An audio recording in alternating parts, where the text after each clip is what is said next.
Halina at ating pag-aralan ang mga salitang nagsisimula sa titik S.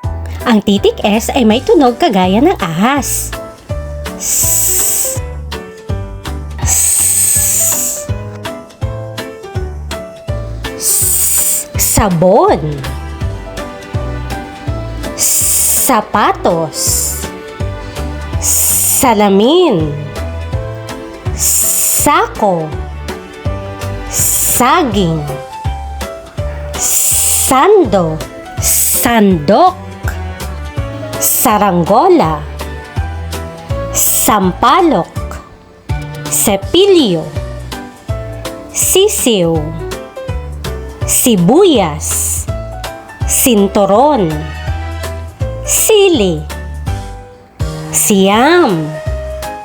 Singsing. Sitaw. Sorbetes. Suklay. Sombrero. Suso.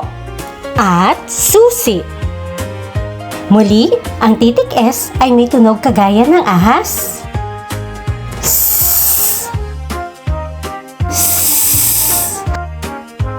Ang titik S ay may tunog na S, gaya ng sabon, siyam, salamin, sako, sinturon, saranggola, saging, sapatos, sando, susi, sandok, sepilyo, sitaw, sisiw, suklay, suso, sorbetes, singsing, sili, sampalok, sibuyas, at sombrero.